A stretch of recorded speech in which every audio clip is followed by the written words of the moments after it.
Madam President, are you ready for me to call roll? Yes. Trish Bodie, Here. Gloria Gonzalez Delucia, Here. Anna Smith, Here. Sade Fashokun, Paul Gauthier, Here. Christine Maurer, Here. Francesca Romans. Here. All right, board members and audience, it is 6:16 p.m. and with a quorum of the board present, I call our special meeting February 7th to order. We have two main topics on our agenda tonight. So you'll notice since this is a special meeting, we don't do our moment of silence, our pledge, we don't have our spotlight on learning. It's streamlined and focused on our two main items. We do have citizen comments though, and we have two commenters who signed up for this evening. I know both of our citizen commenters have seen our video, so we will just refer you to our policies, and I know y'all have already read them and got them online, so if you're okay, we'll skip through the video tonight for a special meeting, and we'll just go straight to citizen comments, and we'll call speaker number 1.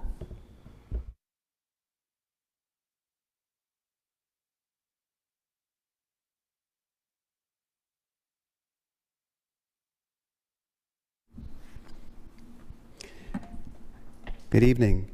I signed up to speak tonight about item number 3A, the bond proposal and discussion on financing.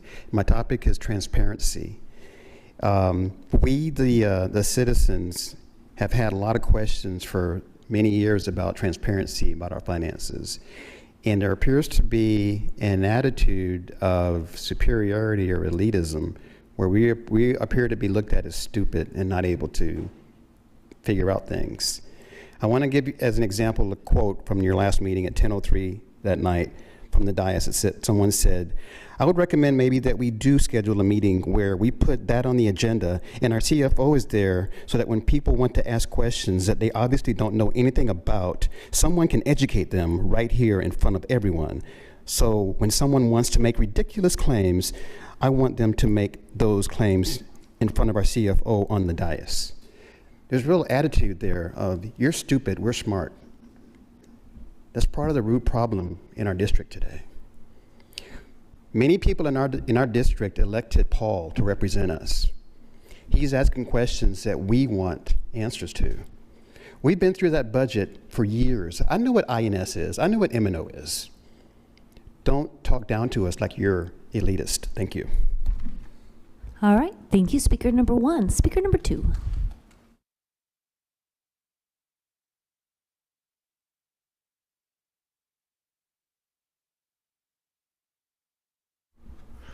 First, thank you all for your service and your time. I know you have a lot of long meetings, and there's a lot of homework that goes into all of this. I was at the meeting that the last speaker was talking about. I don't remember any attitude about that. I think that the board is being very transparent. I thank you and the volunteers. I think we need to appreciate the family members and parents that served on the various committees that are bringing forward these recommendations, these much needed recommendations for you all to act upon, all the time and effort that they put into pulling that together and going through a lot of work to do that. And we, the taxpayers and the voters, need to stand with you better this time to make sure that we get this school bond voted and approved. I saw a teacher recently and she thanked me for coming to these meetings and speaking, and she thanked all of you for all the work you do, but she shared with me how heartrending it is to be attacked time and time again by a select minority of parents, and how hurtful that is. So I thank you for your work, and I thank you for these bonds, and we're here with you. We're going to support the bonds. Thank you very much. All right, thank you, speaker number 2. And that concludes our citizen comments. We'll move into our discussion items. We'll start with our discussion of public school finance.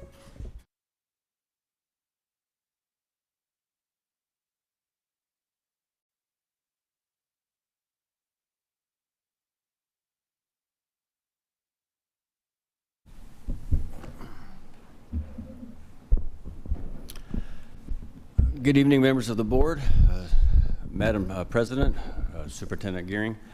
We have a little presentation tonight, just kind of give you a recap of school finance. We'll go through it fairly quick. When I remember that I have to hit, I'm the one that has the clicker. All right, so we've given a couple of presentations throughout the fall, and I know my predecessor gave many presentations prior to that, so we're going to just talk about kind of the big picture and then the details and how they intertwine and how it's just important to get to understand how it all works together. So as mentioned earlier, and I know you're all aware, we have two tax rates that are combined to make one tax rate. When our tax bills come out, there's only one tax rate on there, but there's an M&O tax rate and the INS tax rate. The M&O is the daily operations of the district. The INS pays for the bonds of our district. M&O funds can be used for, like I said, the day-to-day salaries, benefits, all the stuff our students need to be successful, utilities, insurance, legal audit services, etc. One thing it cannot be used for since House Bill 3 is it cannot be used to be paying debt when raising M&O while lowering INS. So this is something that Leander ISD has not done, but in years prior, what districts would do is called swap and drop. And so they would say, hey, we're going to lower our INS rate, and we're going to increase our M&O rate and get those gold pennies. And so an example I'll give, let's just say you go down 4 cents on your INS, but you only collect $25 per penny. Well, you collect $100 of the gold penny, so you go down 4 on your INS, and you go up 4 on your M&O. And you'll take the 25 that you would have got, or whatever you would have got for those pennies, the 25 times 4, you transfer that over to your INS because you need those pennies to make the bond payment. The other $75 per penny, and you get 4 of them, you would keep in the M&O side, and you'd get the state funding piece. So what we did is we lowered our INS, and we increased our M&O 6 cents less than what we lowered our INS, but we do not transfer any monies from M&O over to INS to make the bond payment. We still have plenty of money in our 33-cent rate that we have to make the bond, our annual bond payment every year. And we've even talked about if a new bond does come forth, our goal and our plan all along was to keep that INS rate at 33 cents. INS, very similar. It can only be used to pay off bonds for construction, renovations, and it can also be used to pay bonds off early. And you, as a board, are well accustomed to that for the last 5, 6, 7 years. We have done many of that. This last board meeting, we did a bond defeasance to pay $27 million of bonds early, or actually we paid $30.5 million early. We used $27 million to do it because we paid it early. And then it cannot be used for your maintenance operations, your salaries, benefits, resources, utilities, insurance, etc. So just a quick recap of how the school funding system works is you have your M&O, and you have 3 tiers. So we all know about tier 1. That's for us, that's the 0.8046. The 8 gold pennies, which we now have all 8 with the successful passage of the voter-approved tax ratification election. And then, or tier 2, they call it tier 2A. And then tier 2B is the 9 copper pennies. We have 6 of those. There are still 3 available, which to get those pennies would actually require another Vader election. The INS rate, in Tier 1 and Tier 2B are subject to recapture. INS rate, those pennies are used to pay the bond rate. There is no recapture on those pennies. Those pennies are just used or calculated what you need with your tax rate or with your property value to make the annual bond payment. And in our case, we have a few extra pennies because we are paying debt down early.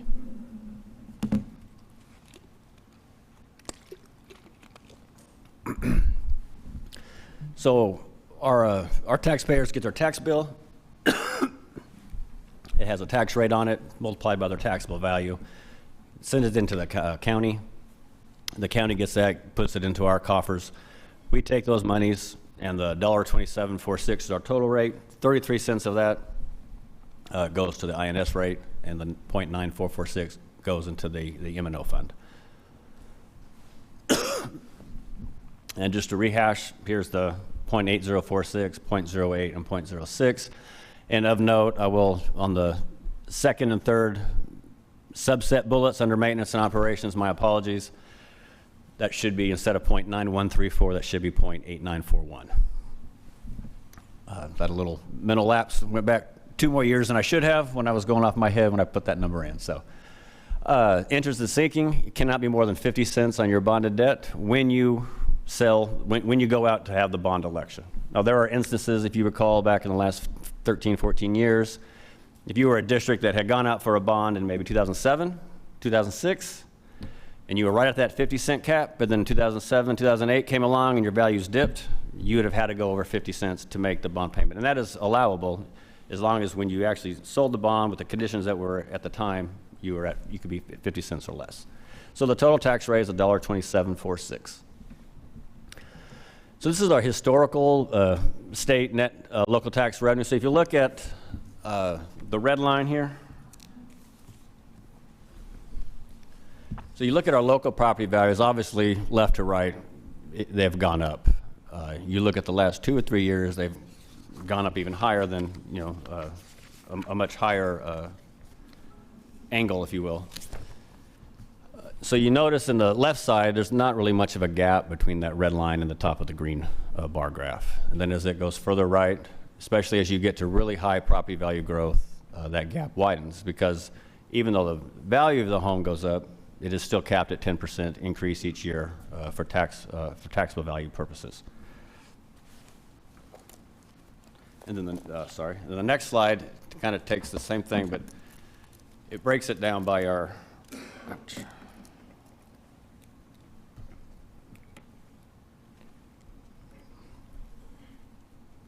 breaks it down by your, I can see that in front of me, but I can't see the screen. So your M&O rate, so you're not your rate, but your the revenue. So if you look at the left, 7469 was the revenue per ADA. The green is the local funding, and then the kind of brownish caramelish is the state funding portion.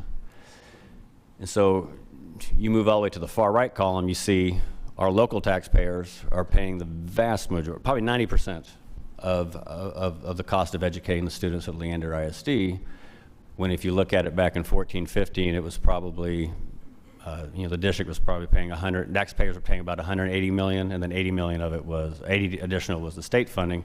Now the state's maybe paying 10, 15 million dollars, so local taxpayers are paying much more. So that's the way the system works, is the local values go up, more of the burden, if you will, depends on how you want to look at it, but as the values go up, less of the burden is on the state. We'll say it that way. So it's really all the local taxes go here, but the state's the one that ends up saving money. If you look at this example, the monies the state sent to the, was about 80 million back in 14, 15, and now they're sending 10 million. The rest of it is funding by increased property values of our taxpayers in Leander ISD. So if you remember the ballot language, that was a question or that came up at the last meeting. It talked about, here's the rate. It will be 35% in maintenance and operations tax revenue for the district, looking at 1 year to the prior year, which is an additional $99 million, which is true. I mean, that is true. However, to be transparent, I think we need to tell the full story. The legislature kind of painted us in a corner here on this one. So you're right. I mean, if you look at this, we went up $99 million looking at last year to this year on M&O because of the extra pennies on the Vader side. But what the ballot language doesn't show is that our state funding went down $23 million because of the local increase. And then prior year, we didn't have any recapture payment to the state. Now we have a recapture payment as of the date of these numbers were calculated was $31 million. So that leaves us about 44 million. 12 million of that was from the increase in property value growth. The 32 million of it was because of the Vader passing. And so that's $44.5 million, but the bond language said twice that. And then that was, we knew we had a deficit going into it. We had given some raises, we had done some things, and this money's, the communities voted and passed the Vader, and these monies were used to help reduce that deficit. Pay for the going to $15 an hour minimum, the 5% increase for our teachers and 4% for our other staff. And even with all that in effect, us and every school district around us is still finding ourselves behind the market. I mean, it's the reality of the situation, and the state legislators meeting, and we'll see what direction they go with that. But we're all having the same issues of finding being competitive and being able to compete with private sector, especially in an area like Austin and Leander. High-tech firms, companies that pay real well, have great benefits. So we're trying to be competitive as we can be. So if you look at our tax rate, going back to 16-17 to 22-23, we were 47.4719 on the INS. We're now at 33 cents. We're $1.04 on the M&O. We're now at 0.9446.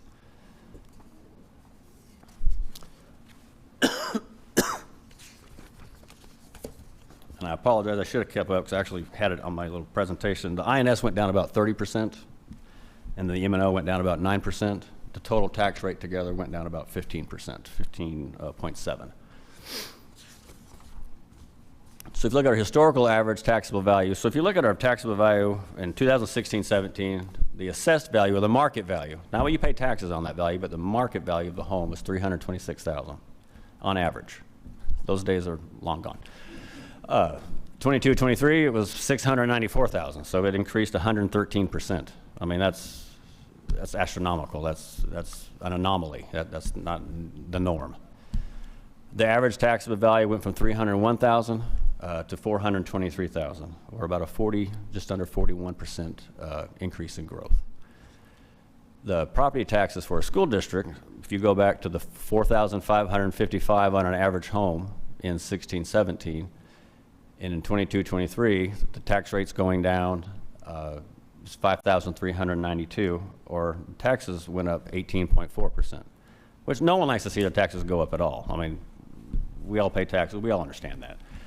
But just to know that due to the fact that you have, if it is homesteaded, the 10% cap, the homestead did increase. I want to say it was 1920, went from 25 to 40,000. All those things factored in, and it is one of the things the legislature will be talking about this next session. The 40,000 is what it is now, and there's talk of it going to 60 to 70. We'll see where that lands, or how they go about it. They can also do compression on the tax rate side too, or a combination of the two. So just wanted to show that up there for relations, because obviously the home values have skyrocketed. The taxable values have increased 40%. The taxes have gone up for school 18.4. Just looking at our outstanding debt per student for fast growth districts, we're right in the middle if you really look at us. Looked at Frisco. Everybody knows Frisco is one of the fastest growing school districts for the last 20, 25 years. And now what's interesting is Frisco is now growing, and it's still growing. It's just no longer in Frisco ISD. It's now Denton ISD is where the growth from Frisco has gone up. So that's, you can see where they are at in that graph. Lamar Consolidated, just west of Houston, south of Katy.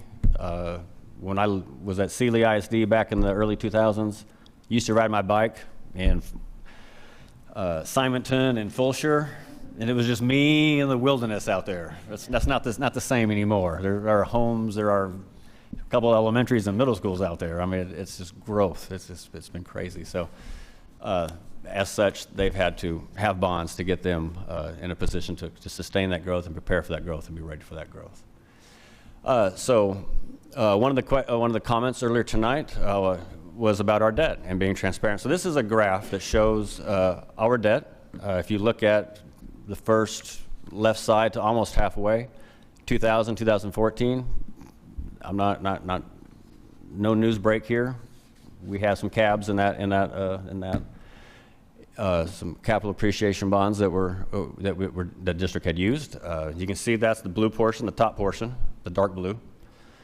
2015, concerted effort by two predecessors ago, my predecessor, the school board as a whole, both past and present, made a large effort with the community involvement as well to reassess, redesign, get our debt in a much more manageable situation. So if you go almost to the middle of that graph, that's about where we're at. We're maybe one notch to the left of that graph. We are total debt, if you want to look at debt as in principal and interest, about $2.6 billion. Next 2 years, we have about $50 to $60 million in savings with the 24 and 25 bond defeasances that we are planned on to get a lot of that cab debt and make it smaller and convert it to what's called CIB or CIB, which is current interest bond, or regular like a mortgage. You pay principal and interest each year, whereas a cab you kind of push it all off. So that is where we are. Like I said, 2 times in the last 6 years, our independent bond rating agencies have given us a higher rating. We've gone up twice. So we are at AA minus, which is pretty much the highest we're really going to be on our own. Now, when we sell bonds with the state, the PSF, we get the AAA rating if it has capacity. It doesn't have capacity right now. But even on our own at AA minus, we still stand to be in a very good position, which is a much better position, particularly the districts that don't have that bond rating. So as you can see, as we go forward, we have a plan that we continue to pay off debt. Even if new bonds were to be issued, we are in a position to get that debt down, the cabs down to minimal, pretty much gone by, well, they're almost gone by 2040, 2042, 2044.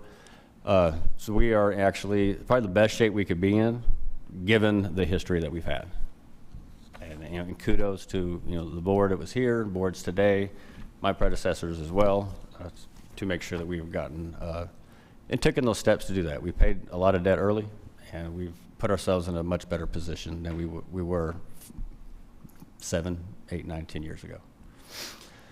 If you look at our debt as a percent, as a percent of our taxable value, now there's 2 parts to this equation. Each year we do pay down a little debt. Our values have increased the last few years too, so I'm not trying to pretend and say that it's strictly because we're paying everything down. We are paying down, but the values have also gone up as well. So we're at 4.58%, now it's dropped down to 3.22%, because of both scenarios. We have paid some down, but the taxable value has, like I said, it went up 40.4% as well. If you look at our annual debt payments from now until 2050, 2051, we are right at $110 million here for the next 12 years. And then we have much more capacity going farther. We have a 33-cent tax rate. We're bringing in about 130 million with that tax rate. That's why we've been paying, that's why we defeased the bonds last month. We paid $27 million in debt early and saved our taxpayers $3.5 million. So if a new bond were to be passed, the way that our financial advisor, Blake Roberts with PFM, would structure that debt, we always use the example, our debt is like a mortgage, and it is, but there are differences. Mortgage is strictly, the far left column on this thing would be just a little sliver of blue, lots of interest, and then as you go up, the blues will get bigger and the interest will get smaller. Ours, we kind of plug and play where the values are and where the capacity is. That way we can keep our tax rate fairly consistent. We didn't want to go up 10 cents this year, then down 20 cents, then back up 5 cents. We just keep it fairly consistent. So we have that flexibility. Just to recap, I know we've had this presentation, or we've talked about M&O and INS before, but as we go to have conversations about facilities and potential calling a bond election, I want to at least take that opportunity to give you, here's where we've been, here's what we did, and here's where we're at, and we're in a much better place for us to go about and have those conversations. Debt-wise, we're in a good as position as we could be in, given where we were 8 years ago. And so if there are any questions, I will open it, let that. Before we open up, can you give us the playing field, if you will, as far as what is that capacity that we have in our debt, where if we called the bond to X amount, we still would not need a tax rate according to y'all's latest analysis? And we'll do more of this later. I just want to know, just for right now. No, real easy questions right now is we're looking at between 900 million and 1 billion if we were to sell it all over a 4-year period. Now, if we looked at a larger number and we if we pushed that out a little bit, then that could go up almost close to 1.4. If it went farther out, we could almost get to 2 billion. So it just depends on how big the bond is and how many years. You don't want to have a bond that fills your capacity with, you're going to have more need in 4 years. I mean, you don't want to, but basically about $1 billion, say 900 million to $1 billion, 1.1 billion, if we looked at selling bonds in the next 4 years. And then you'd be in a position where a year or two after that, you could have another conversation about the next phase or the next step of the next bond. Okay. All right, board members.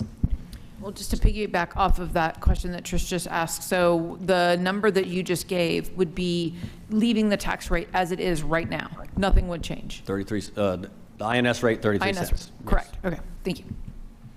To clarify, you mentioned earlier the Fitch rating that has been increased twice. That rating is not just our paying down debt. That rating also reflects our financial management and the financial policies of the board. So am I correct in saying that the increase in those policies, and that's a separate third party, has said that we are on solid financial footing with solid policies to back it up? Yeah, our bond rating agencies, there's a couple, I remember when I interviewed our superintendent and our chief of staff were very nervous about having their first bond call, because that's not in their lane, so to speak, and I was like, it's going to be okay. But they ask a lot of questions, and obviously they have the numbers in front of them, but they ask more than that. They ask, hey, do you have a board policy on an optimum fund balance? Like, it's very easy to be able to answer, yes, we do, here it is, and we are above that. That goes a long way. That shows it's not just the administration. It also shows it's the board via the community through the board that has a policy. Then being in excess of that policy is even more financial footing. Obviously, reducing the amount of cabs in the bonds and the debt was significant toward both, especially the first one, but even the second one as well. So yes, you are correct in saying that all the things done by both administration, the community, and the board together, the things that we have in place are a direct result in helping our bond rating be increased.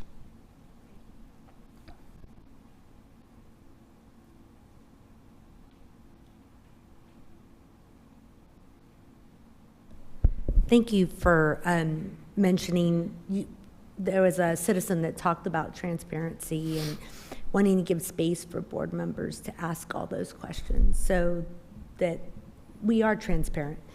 In addition to doing things like this, can you talk about other places online, other ways community members can find out more details about this?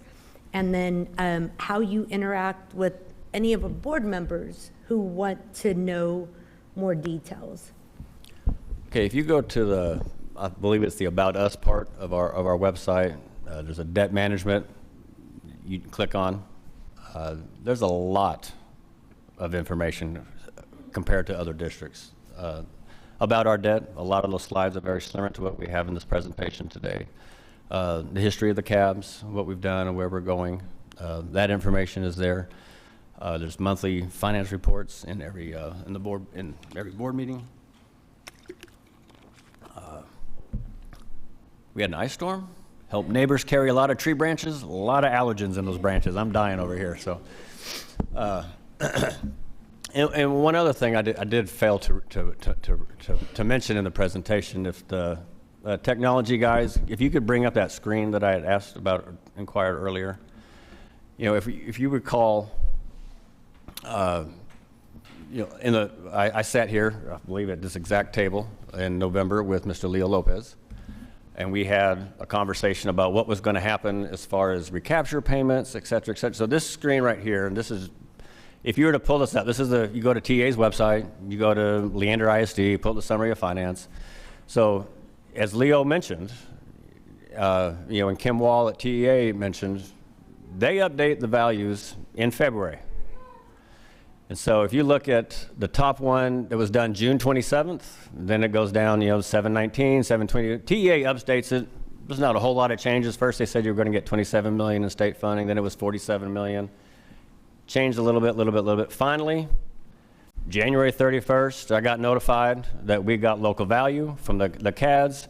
That information then goes from the comptroller's office over to TEA. TEA updates their template, just like Leo said it would happen. And he says on February 6th, they updated that template, and our state funding went from 47 million to 9 million, and our recapture payment went from 0 to 27 million. Now, I'll still let the record show, all TEA did is update the property values. They still have not updated the student counts because they won't get that until June. And I know we've mentioned a couple times before, we're down about 1,500 students. That 27 million at the end of the year, when it's all said and done, is going to be closer to $50 million because we don't have the students, which means we don't have the WADA, which all that calculates into it. So I just wanted to show you how the system works. TA is always going to be behind. I mean, they have to be behind because they can't do anything until we give them the data or it gets submitted through the state avenues.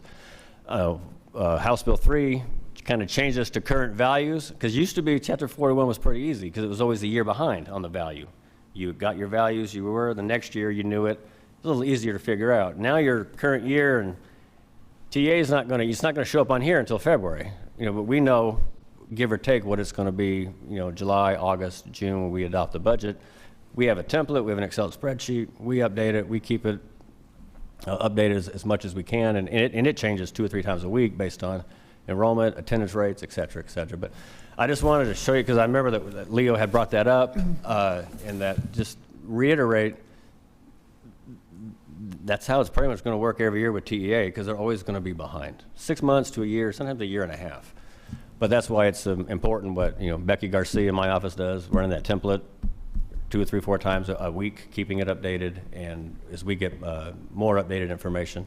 So in the past, like I said, I've been in this 22 years. There were a lot of times districts wouldn't know they were recapture, which they should have because it was on a prior year, but they'd spend the money. And then they wake up one day and, well, what do you mean I owe $27 million or I owe $50 million? I've already spent it in the budget. And then you kind of get double whammied. You've already spent it, and you owe it back to TEA. So TEA, they've done a lot. It used to be they would just take it off next year's funding. Now they do a lot. They're trying to be more transparent because everybody needs to know exactly where you're at. So they do the best they can with the information they have. So I just wanted to point that out, that that's kind of exactly how Leo Lopez said TEA would work, and that's how they updated it in February. And those numbers will come about, and then they'll update it again in probably late June, maybe July, after we submit our June PEEM submission, and that number will change again. And then we start the process all over again. So that's kind of, that's how it works. That's just how important it is that the business office keep those templates updated, so we don't spend $27 million or $50 million, because we know that we're going to end up owing that back well in advance, and so we don't spend it. I don't mind earning interest on it for the year, you know, until I got to send it back, but just, it would be a shame if a district were to spend that and then find out that they actually did not, quote, earn that money from the state and they'd have to pay it back. So I just wanted to bring that up because I know Leo had mentioned that, being the former deputy commissioner of school finance at TEA, that was, you know, he knew how that played out and how it would work. So I just wanted to bring that to the attention. That's how it works, and then they'll probably update it, you know, every month or so. I mean, then, but June will be the big one. And that's when they get the student counts. There'll be a few other things here and there, but for the most part, the student one will be the next big one. Thank you. Thank you so much for sharing this. I know there was some confusion and, you know, lack of trust that people thought when we were saying we were going to be in recapture, and they went here and it said 0. Well, yeah, you know. like you said, it said 0 all the way till, you know, February 6th. Right. And so, can you share to the public exactly where they can go see this and find this? Just not the exact URL, but maybe just point out how they can find this information themselves. yeah, if you go to the TEA website, you can Google it, Texas Education Agency. I believe it's www.tea. Is it? I want to say texas.state or no, texas.gov. But just Google it. There's about 4 boxes at the top. Go to the one that says school finance or school funding. There's a drop-down menu comes up. The bottom one on the right, it will say summary of finance. And then when it comes up, it will ask you, what do you want? You click on it. You put summary of finance, about a lot of things. You put summary of finance. The next drop-down box, that's the year. Put 22, 23. The next box, I think you can just type in Leander and it will come up. If not, it's our county district number, which is 246-913. You put that in, you click it, that screen will come up right there. If you want to go one step further, you can click on the right HTML, PDF, or Excel, and it will show you all the it will show you all the breakdown of it. But that just gives you the recap. That was what I wanted to use it for, was just show you the TAs behind, and they always will be, but they do update it, and they update it at certain times of the year. So February is the values, June will be the student counts. Usually fall, they update the comp ed numbers, the free and reduced, and that's usually in November, October. As it just certain times that it gets updated. And so basically what I always tell everybody is that's not worth anything until about September of the year after the year you're looking at. But it's the best place you have with TEA. But if you do have a question, the business office is always glad to help to provide that information. That's what we're here for. Thank you. You knew exactly what I was following. Okay. And you were right there. You spend way too much time on there. Yes, you were exactly. True, I do spend way too much time. Thank you. So we're sort of in a situation where, you know, we talked about the property values going up and the state funding going down. So in a sense, that's our double whammy this time.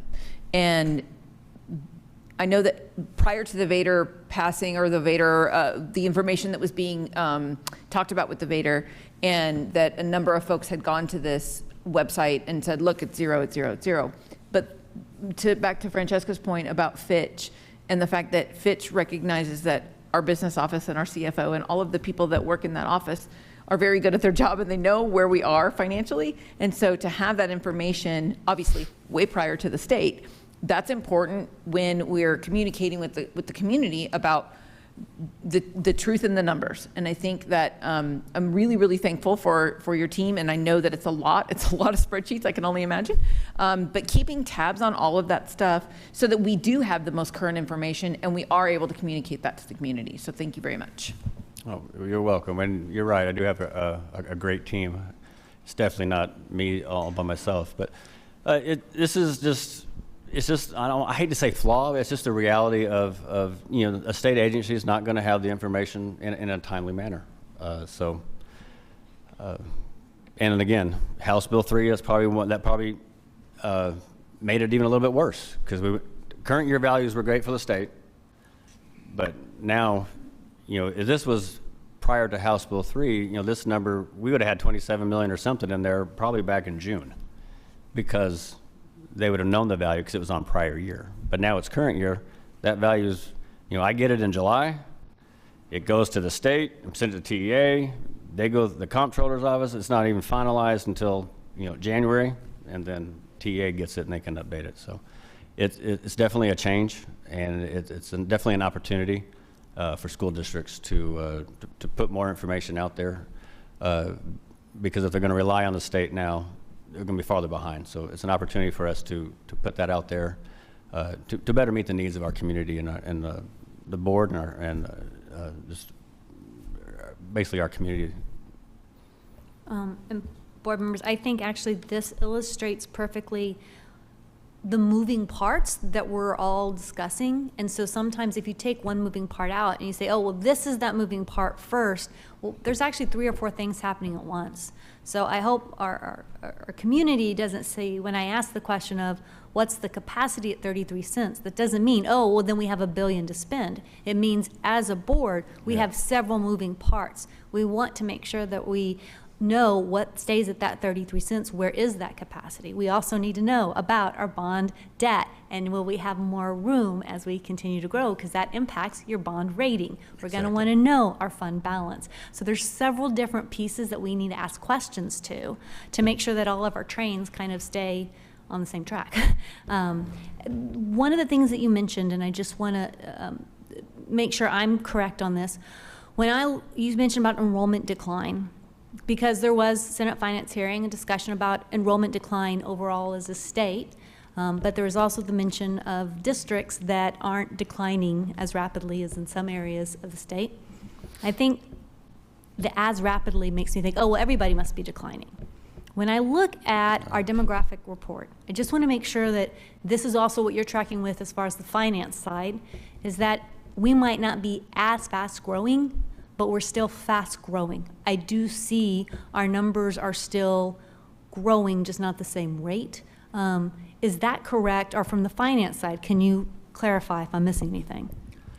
Yeah, if you think back when we had our school first hearing, we had that question about our debt and the two criteria on how you can meet that requirement.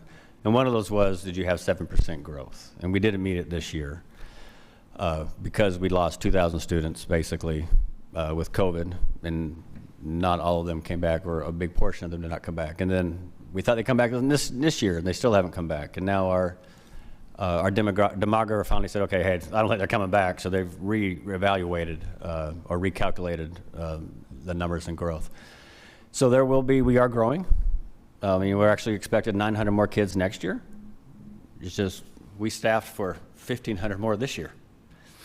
So if you look at it on paper, you're like, oh, hey, we're down 600 next year. And I'm like, well, I look at it as we're up 900 because so we have. So there's going to be a little lull. There's going to be if you look at our data across the line, there's going to be a 2 or 3 year kind of a dip. As I mentioned earlier, the school first hearing, it may affect that 7%. We may not meet that criteria. I think we'll meet it next year. I'm not sure if we'll meet it the year after. Then hopefully, if growth continues, then we'll be back on. But we are growing. We just, like I said, we had 2,000 kids or students that decided, or that either left the district, left Leander, or just left Leander ISD, but did not come back. And where they went or how they're getting their education, I don't have to know that exactly, but they're not back in our system. And so as such, that is one of the main variables, is property value, tax rate, student counts. Those are the 3 big ones. So that will affect our finance. And the finance piece is that's less money. That's a higher recapture. Doesn't affect the tax rate per se. And then it's something that we're already cognizant of. At least we know or expecting the growth next year. And so hopefully that will put us kind of back on track. I think the original thought was the 2,000 students would be coming back eventually. And I think we got to the point where it's like, they haven't come back yet. We're just going to remove that piece and recalibrate. And so that's kind of where we're at. But it affects funding. Now this is kind of one of those blessing in disguise, not be overly optimistic way of saying it, but we're fighting. We have tons of vacancies. So it's one of those things that even though I don't have the students, I don't have the funding, I also don't have as high as the expense because a substitute teacher is not the same as a fully certified. However, I would much rather have a fully certified teacher in there all the time. I'm sure the board as a whole would feel that way too, but just the reality of the situation is we're getting hit. We got that piece, but I've also got some of our expenditures are a little bit lower than normal. So we balance all that out, and I think that's why we give those reports January to June now, what we expect the end of the year to be, the revenue versus expenditures. And it's an estimate. We give it a lot of thought, but I can't tell you, it's not rocket science, but it's an estimate, but it's a pretty good estimate. And that allows us to better plan. Another source of confusion that came with that chart up there had to do with VADR, the impact of VADR. So whether the recapture, that it was going to be zero, it was going to be zero with zero recapture if VADR didn't pass versus if it did. And my understanding is that without the VADR, we'll have lower revenues, we'll still pay recapture, and we'll have a higher deficit. But with the VADR, we have higher revenues, we do pay more recapture, but we clear out the deficit. Yeah, the way you said it exactly how it works, it's, with the VADR passing, our M&O revenue increased, but so some of that was recapture. The gold pennies, none of that was eligible for recapture. We keep all that. And then the copper pennies, I believe we got in about 34, 35 million and 9 million, or 36 million and 9 million of that was sent back to the state for recapture. So it was 25, we spent back 9, we came back with about 15.2, if I remember correctly, on the 6 copper pennies. The 3 gold, no. So I'm not going to make it say, oh, it's really easy. It's not. It's not it's not rocket science, but it is complicated. It can be and there's really no way to look at the template on the Vader piece. You know, I mean, you'd really have to know what the pennies are. It could be done, but I mean, but just someone who just looks at it, first time seeing it, I mean, I know business managers after a year or two still struggle. And they do it all the time. So it is complicated, and I wouldn't expect anyone just to be able to look at that. But as always, if there's any question out there, in my office, more than happy to answer or sit down and walk through what how the TA works, or how the templates work, or how the Vader is. And I thought the district did a really good job. As I interviewed for the position, I looked at all the presentations that were on the district website, and it had been presented in the board meetings about how the Vader would work, and how the M&O, and how the Tier 1 and the Tier 2A and the Tier 2B pennies would work, and how it would play out. And it's not the easiest thing to explain. We'll put it that way. But I thought the district did a fairly well job of trying to put it out there and understand. But it's a little complicated. I think the Thanks. state legislature wants it to be complicated.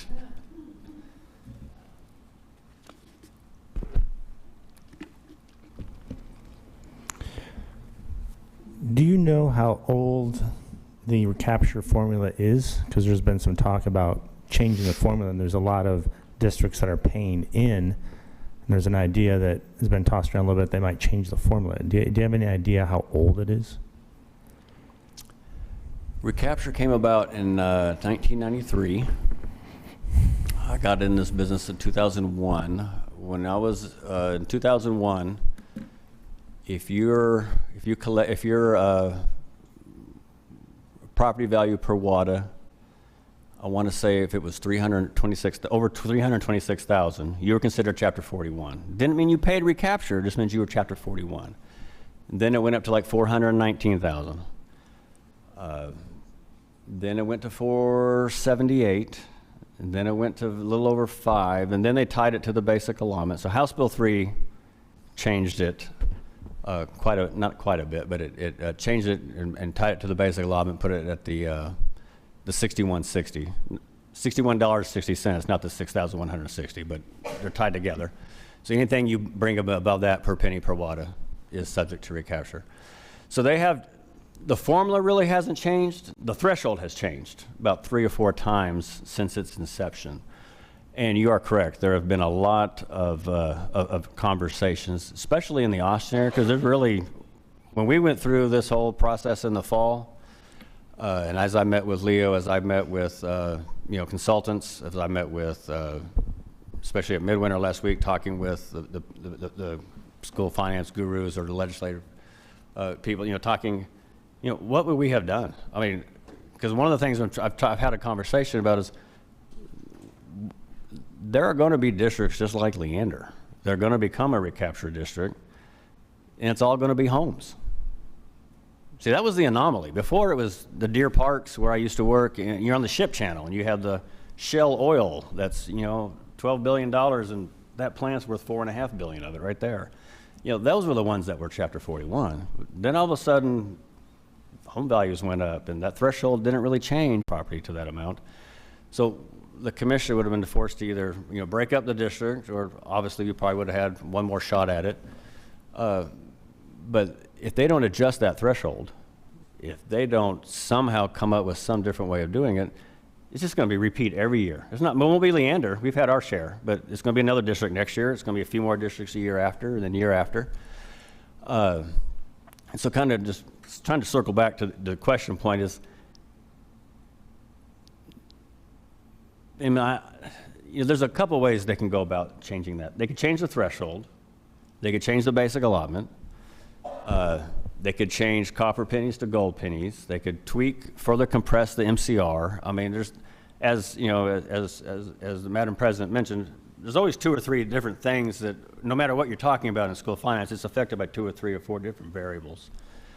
And so there's ways they could do that, but they really need to do something because more and more and more districts are becoming 41. Like I said, back in the early days, it would be your little small school that had a big plant. Well, those days are gone. And now it's to the point where the state is barely paying anything for these districts, and it's all on, the burden is on the local taxpayers. And so whether they come back and say, increase the homestead exemption, well, then that would reduce the local taxes that come in, so the state would go up. If they came in and said the other direction, instead of doing the homestead, if they did the compress the tax rate, if they did that piece, then that would push the state back up. And I don't think I don't think I had this graph in this presentation, but I think maybe it was maybe a couple weeks ago. In the perfect world, I mean, even ask the state legislatures, they'll tell you, in the perfect world, the state should be paying 50 to 55%, and the district should be paying 50 to 45%. So a little bit less, a little bit more on the state side, and that's on an average statewide basis. And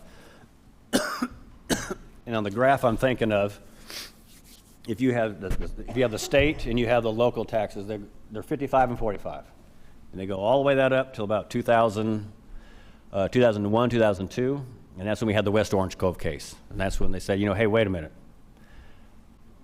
we basically have a statewide property tax. Everybody's at $1.50, and that was, if I remember correctly, I believe that was a unanimous Supreme Court decision that it was in fact unconstitutional. They kind of fixed it. About 6 years later, we're right back in the exact same place. I mean, the state is down here and the local's back up, and we go to I can't remember the name of the court case, we go right back to the Supreme Court, and the Supreme Court punts. The Supreme Court went to high school. My dad was military. I love Nebraska, but this is the one time I'm going to bust on Nebraska. Our Supreme Court of Texas pulled a Nebraska Supreme Court, and they punted. They said, you know what? We're not going to address it. And even in today, the state of Nebraska, you can have a tax rate of $1.50 at Omaha Public Schools, and you can have a little farm community at 40 cents. That was the whole intent of what our system was designed not to allow, to keep it somewhat so you're not penalized or receive an extra benefit based on where you live. But the Supreme Court basically said, that's a legislative issue. We're out. Take us out of the mix. So now we've relied on the legislature. And the legislature, they addressed quite a bit in House Bill 3. But with the unprecedented growth, some of the other areas, now the state legislators under more pressure, because more and more districts, you're right, more and more districts are becoming Chapter 41, and not only becoming, but having to pay recapture. And that's frustrating. It's hard to tell your community, hey, I know you're paying more taxes. It's gone up 18%, give or take, on an average, and now we're coming to you maybe with a bond. And you're like, well, what are you doing with that money? We don't see it. The state funding goes down proportionally. It's great for the state. I would hard love for to you and see I to where that explain money it. actually goes to the state. And then when it goes to the state, does it necessarily, is it guaranteed to go back into public education? And I have one more basic question, and I think I already know the answer, but if we did have more of the enrolled students to come on an average basis, would that mitigate that recapture enough? I mean, that is a huge number, 47, and then to 9 million to we owe 27 million. Would it actually, like, is there a number where I would like to think it eliminate it entirely? I mean, 99% of the students, 98%? Top of my head, I don't know what the number is, but yes, it has been done. I'll 30-second story, but one of the districts I used to work at was Deer Park ISD. They paid $32 million in recapture in 1993, the highest recapture payment in the state at that time. And what they did over the next 20 years is they did an open enrollment program. They said, hey, if you live in the districts next to us, you want to come to Deer Park ISD? Come, we have seats. I mean, if a teacher, I'm already paying for the teacher. If there's 12 students in that class, we'll add 6, 7, or 8 and get it to 20. And that's what they did in starting about 2002 or 3. By 2010, the recapture payment was 0 because the numbers had gone up. Today, 30% of their enrollment does not live in Deer Park ISD. Unfortunately, that's really the only way they could go about doing it other than cutting out property value. But that was a way they found that would potentially help them at least be able to tell their local community, their local tax dollars are staying in our ISD. Right, per the formula that's been in place. Per the formula that's been in place forever. Threshold's been changed, but the formula's been the exact same. I just want to make a comment. In our board memo, we get a weekly update where our projection numbers are at. And just so the public knows, overall, 1,314 students have not showed up. So that is 1,314 students that are off of our overall projection for the year, if anybody is aware. Well, since I've been saying 1,500, that's a positive the way I look. No, I was kidding. But no, it's still, it's a crapshoot as far as budgeting and as far as, understanding that. So it's important that we know that so we don't spend those monies, because it would come back to haunt us with a higher recapture payment for us. Right. Some districts not an issue, but for us it would be a recapture payment. I know some of our surrounding districts have gone to open enrollment, and it's very controversial, Now, I wasn't advocating. No, I know that. I know. I was sharing a story. I imagine we'll get questions, and so I do also want, because that is a valid question. I remember this summer I got an advertisement. Right, a lot of us received an advertisement from a district next door to us that said, "Hey, come to Round Rock ISD. We're now moving to open enrollment." I mean, we all got the cards at home. I think one thing that's real important to understand in that is looking at their campuses and where people are going to move in that open enrollment, and how those campuses had low numbers. And so thinking about that, if we have a lot of folks on the north end going into those open enrollment into our Leander schools, what would that mean to our already crowded school system? I think it's like, and maybe you can talk a little bit in that school district, if those schools were already all built, if it was built out. I think for us, we have schools that we need to build. And so that's I just want to address that, because Deer Park was landlocked. Okay. I mean, it's 38 miles And that's what I square. was asking, how big was it? Because when you do open enrollment, So we you have need people 13 to drive into your schools. Yeah. So there's, We have about 13,000 students. 30% of those don't live in our district. If we didn't, they'd have like maybe 9,500, 10,000. I mean, so it's a different scale. Right. I just wanted to address that because I didn't want folks to be like, okay, open enrollment, that solves it, right? There's a lot of complexities that do come with that as well. So it's not, like I said, I wasn't advocating. It's not a simple, I'm not trying to come up with a solution. I was just trying to give an example that, yeah, it is the students. You can get, if you had a big growth spurt, that would, and the value stays semi-constant, that would go down. I mean, there's a whole, we talked 3 or about 4 there's different several things. different pieces and variables, and that is like, when we're going to ask a question, you're going to give us like just one answer to answer that. But if we really want to explore something as a solution, that's a different discussion, right? Because there's tons of different parts that would impact. Yeah. But no, there's multi-variables. And so if you ever ask a question and you see me kind of give hesitancy, it's not that I don't know. I'm calculating the 19 different ways that it can calculate, trying to figure out which of the 2 or 3 I want to mention, because I don't want to bore you to death. I understand. And when we talk about what are the different ways, I know one of the ways that we're hearing a lot in this legislative session is if we increase the basic allotment. I think Texas is like 45th in the nation of what we allocate per student in a classroom. And so if the state of Texas, increase the basic allotment, what would that do? Yeah, and if they do increase the basic allotment, then that does increase the state's percent, which is kind of what I mentioned before. And the goal is that they would adjust the basic allotment to try to keep it at that 55-45 split. It just keeps getting out of whack, and then it takes a big thing to get it back in, and then it gets out of whack again. And if they would just kind of adjust it every couple of years, it wouldn't be as big. I think there was recent testimony, no, I know there was, recent testimony in Senate Finance where that exact statement was made, was if basic allotment had been raised to just inflation right now. Yeah. Just raise it to inflation. And what happens when you raise basic allotment, not only do you pull districts out of that, not out, but up, so they're not so deep into recapture, but then you can also impact your salaries for your staff. But then I also heard a discussion from one lawmaker who said, well, I wanted to talk more about compression. Basic compression is an answer instead of raising basic allotment.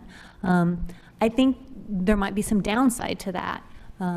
But it's, again, they're discussing all these different variables because, as you said, there's several different ways to address it. So I think I don't want to go off into the legislative update. I'll save that for the next meeting, but I do think there are lots of different pieces moving. Yeah, because they could do the MCR, decrease it, say they increase their funding, and you and I sit here and our budget doesn't change the bottom line at all. And, you know. All right. All right, I think we have done this subject in. We are. Oh, that was just the first phase.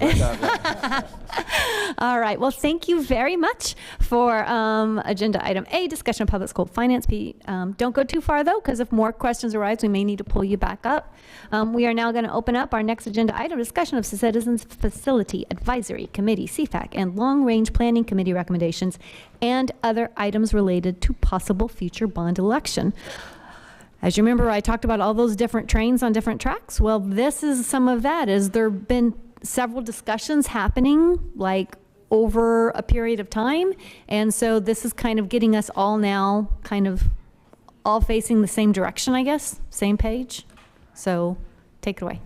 Yes, ma'am. So, Madam President, Board of Trustees, thank you for letting us speak tonight. As Madam President just said, this is going to be a lot of information, and I'm going to do my best to contextualize all of the work that's happening and kind of really put the whole package together so that everyone can see the big picture in addition to the details. So wish me luck here. Here we go. And I have lots of friends on standby. So just because Jimmy's sitting here doesn't mean that Mr. Graham and Mr. Miller and Dr. Carlene and Dr. Bentz and Jason Miller aren't ready to come up here. So get ready. They're all available for that. So really what we want to do is just remind everyone, either in the audience or at home, that the Long Range Planning Committee came out of the failed bond election in November 21. And we really listened to our voters and said, okay, this bond did not pass. What are we going to do for the future? And so the board asked us to put together a long range committee, and we did. And we really took this charge of developing a 10-year plan to heart. And so we sat down and really looked at what would be those parameters and those guiding principles that would guide everything we did. And so that's what you see on the screen, really looking at, number one, student access to learning experiences around their interest. Always looking at how do we optimize facilities, being fiscally responsible, of course, and then knowing that we're going to have changes in population over time. Some areas are growing rapidly, some are declining, some we're unsure of, and so really it's been a challenge to put all of this together. But I want to give thanks to Shannon Lombardo and our SCR team. She has put together this entire story and narrative at the link that you'll see on the screen. So I encourage anybody at home, please visit that long-range planning link and read the history and understand how we got here. This was not an overnight process. We've been working on this for about 15 months. All right.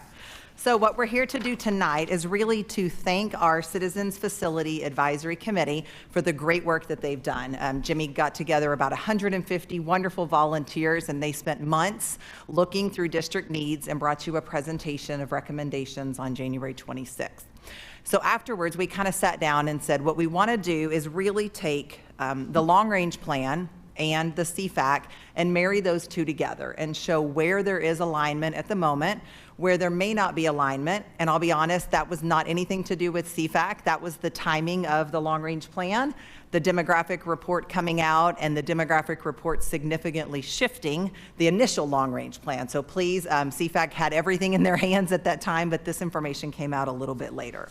So again, kudos to Shannon. She takes all these crazy ideas in my head and turns them into beautiful images that people can actually understand. So thank you, Shannon. So what you'll see right here is a Gantt chart, and I'll do my best to kind of orient everyone. So across the top, you'll see the years from current, 22, 23, all the way out to 21 or 31, 32. Again, knowing the farther out we get, the less likely it's going to be able to predict, but really wanting us as a district to look out 10 years, because that's when PASA tells us we might finally reach capacity, right? We might finally stop growing. So that's what we're looking at. You'll see in the colored areas, the first part is changes in population. That's kind of the yellowish, goldish color. The blue part is student access. And then the black or gray part on the bottom is the facility optimization and fiscal responsibility. Those are the four guiding principles of the Long Range Planning Committee. So all of the recommendations that we're bringing you tonight tie back to that. So you'll see across the top, I'm going to line this up right here. On this screen, what you see in the blue is the current alignment with CFAC and the Long Range Planning Committee. So CFAC brought you a recommendation to build Elementary School 31, Elementary School 32, to look at an early college high school, a design for a school of choice, a building for 18+ transition services, and the Science Materials Center. So all of those are the blue horizontal lines that you'll see across. That is where CFAC and Long Range Committee are currently in perfect alignment with what we're recommending for the board. Right here in the red, I want to make sure everybody gets on there. Actually, first I want to go to the very, I wish I had a little pointer. At the very top, you'll see a vertical dotted line. It's occurring right about 25, 26, 26, 27. That line is important because when we're looking at a future bond, the years range that CFAC was given was 3 years out. So when you look at that dotted line, we're taking the long range plan and looking 3 years out. And so anything that lines up vertically with that line would need to be included in the next bond in order for the long range plan to continue. So you'll see in there design of high school 7, design of middle school 10. That's where that information comes from because the design would need to occur in the next bond cycle so that it could be added to a future bond for construction. So what you'll see right here is the red is what the Long Range Planning Committee is bringing forward as a recommendation as well. Elementary 31 and 32, again, already brought to you by CFAC. The early college high school, the school of choice, 18+, and Science Materials Center, also already brought to you by CFAC. But it's that portion towards the bottom where it says facility optimization and fiscal responsibility, where this is something new that we're going to be bringing forward for the board to discuss. So when Dr. Gearing presented in November, and when we presented this information back in the summer and last spring, we mentioned that we've been looking at capacity of campuses over the next 10 years. And we do have some campuses that are projected to remain under capacity. And so the Long Range Planning Committee really looked at how could we most maximize these facilities, how could we optimize their usage. And so what you'll see on there are 2 elementary schools in the central that we believe could possibly be used for a different purpose, and then 1 elementary school in the south that could be considered in this next bond. Again, as the Board of Trustees, you get to decide what we would do with those, but some of the options that are listed on there could be a New Hope High School, early childhood centers, and I'll make this connection a little bit later. If an early childhood center is to be put in a 1-story building, our current Leo Center that we're in right now is a 1-story building. So if that was ideal for an early childhood center, we would need to move Leo. So that's how Leo got on the list, just to kind of help you see the dominoes. And then administrative building, knowing that we need additional room for administrative offices, but not necessarily needing to build a new building for that. And then, of course, schools of choice. Dr. Bentz and Dr. Carlene have brought you lots of information on schools of choice. They brought you community surveys and input, and so we would like for that to be discussed as well. I'll take a quick breath. All right. Lots of information. And I know I can talk fast, so I'm watching your faces. All right. So what we're looking at on this one is what are those campuses? And so what we've listed here is campuses that are projected to remain under capacity. I think Pete left his allergens up here, I'm sorry. And you'll notice that on there, these schools are listed in alphabetical order. And so as I told the principals this morning, no decisions have been made.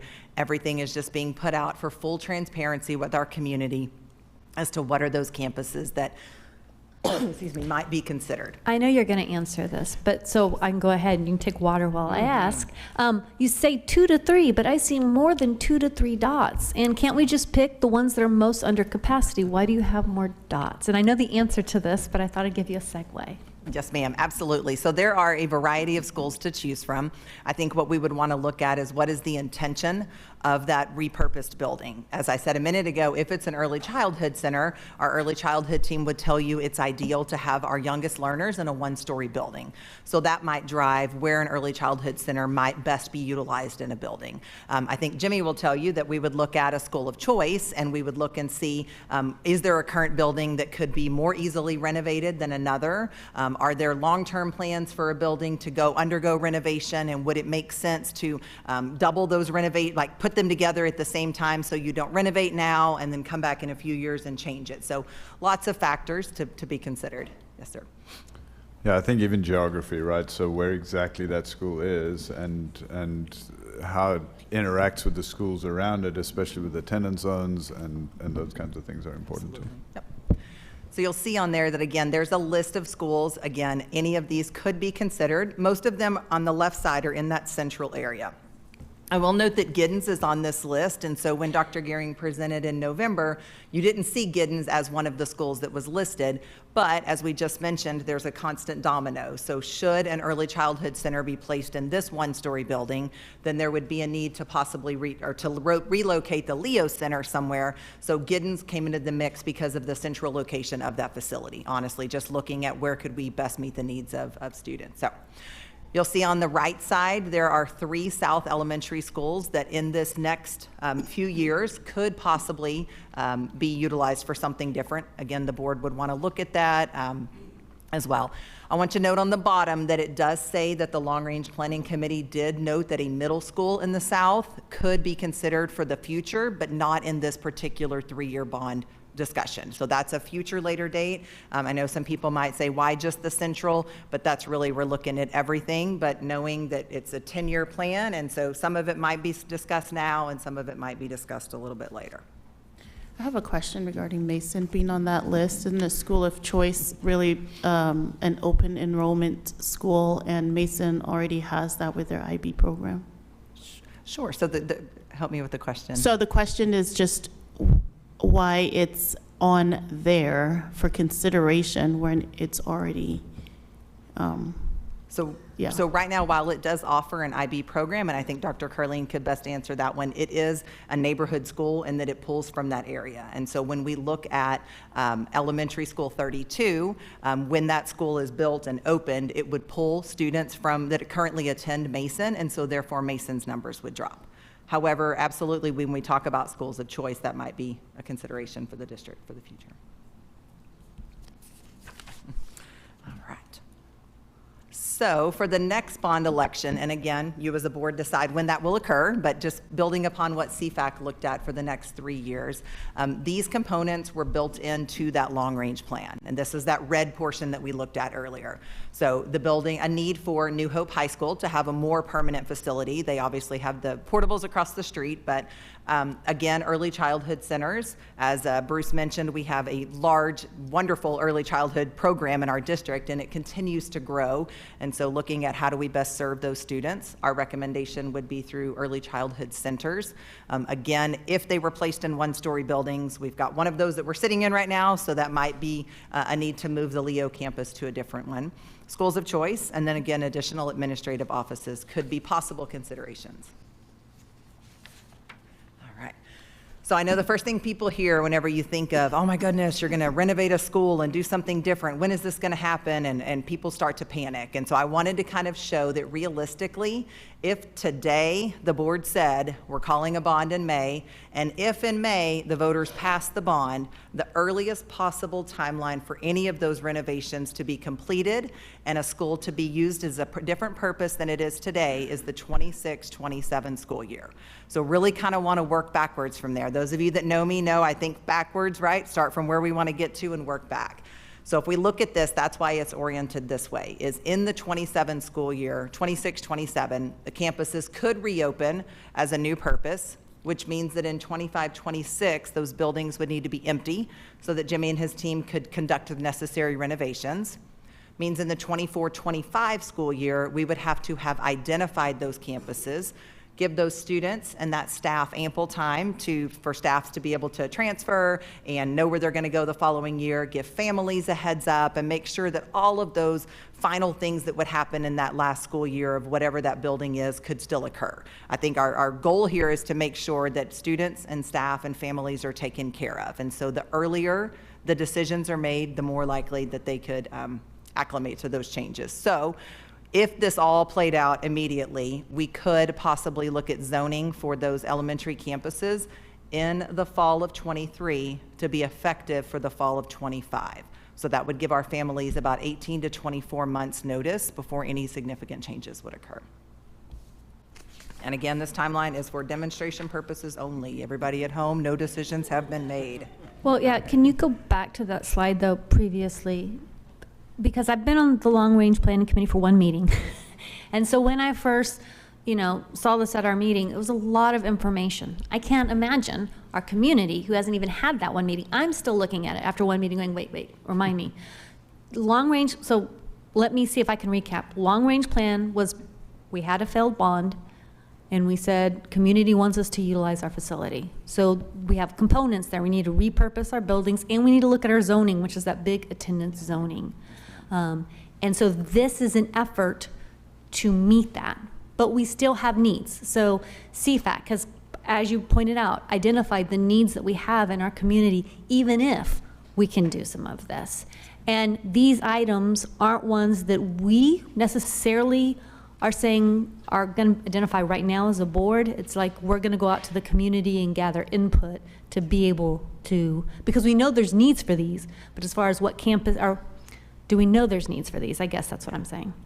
Yes, ma'am. I think that was well said. I think it is a lot of information to process, but when we look at if we did optimize these facilities and said, we've got 2 or 3 elementary schools that could be used for something different, what could they be used for? And so we went back into those previous conversations that have happened at the board and looked at it and said, early childhood centers have come up, administrative buildings, schools of choice has definitely come up. So there's some options there that we could possibly use that for. Again, nothing has been decided. We were just trying to throw out some options of things to consider. That way our community could possibly see us repurposing a building rather than always building something new. I think that in a fast growth district, oftentimes you find yourself building and building and building. And I think we're at that place right now where part of the district continues to grow, part of it is not. And so how do we look at the whole 200 square miles of Leander, look at recommending new builds where we need them, but then possibly doing something innovative and unique in areas that may not be continuing to grow as fast as others. So, all right. So we also wanted to, I know at the last meeting, this was prior to the recent winter weather. This was the 2 winter weathers ago, right? This wasn't last week's winter weather, but I do think we had a conversation about the importance of making sure that we have resources available for the scheduled maintenance of our buildings. Jimmy and his team do this behind the scenes, and most of the time we don't even see it happen, right? But we just wanted to thank CFAC for recognizing this and putting it on their recommendations. These modernization updates and design for future updates, we just wanted to acknowledge that CFAC already had mentioned them on there and thank them for that. And I missed a page here, let me go back. So this one, I got my friend Jimmy up here for this one. So we've been talking a lot about the Leander High School Master Plan. And actually got to sit in this room with Francesca and Anna and Jimmy and Bruce on Monday and many of our Leander High School staff and students and community and really get this process started. So this one is exciting. Again, I think due to the timing of it, it didn't come forward to CFAC because all of these things were still in motion, but we did want to bring it to the board's attention for consideration should there be a future bond election and bond package put together. So really just looking at right now, we have a design committee that's being led by Pfluger Architects, and we've got staff and students and campus administrators and parents and district administrators, and there's so many people in here talking about what is the future of Leander High School look like? What do we envision for these students? And having been a principal of a campus that went through a multi-phase renovation, it's beautiful to see it, right? You envision it and then it happens. And so that's what this process is. And so what we would recommend to the board is, should you call for a bond, that we would ask that you put a placeholder in for that phase 1 construction to take place. The design is going on as we speak. Phase 1, hopefully by May, we'll have a phase 1 kind of plan set up. We would ask that the construction be included here and then additional funding for the future design as well, because it will probably be a 3-4 phase by the time, because as Jimmy mentioned Monday, you have students in the building while you're renovating it. So it's multiple phases to get all of this done. So I wanted to bring that to your attention. Also technology, and Jason is in the back, and Carrie. And again, I just want to thank CFAC for the work they did, and this is not anything against the recommendations they brought you. We just wanted to bring this to your attention and make sure that we did remember that in November 21, the one proposition that our voters did pass was Proposition B for interactive panels and other technology.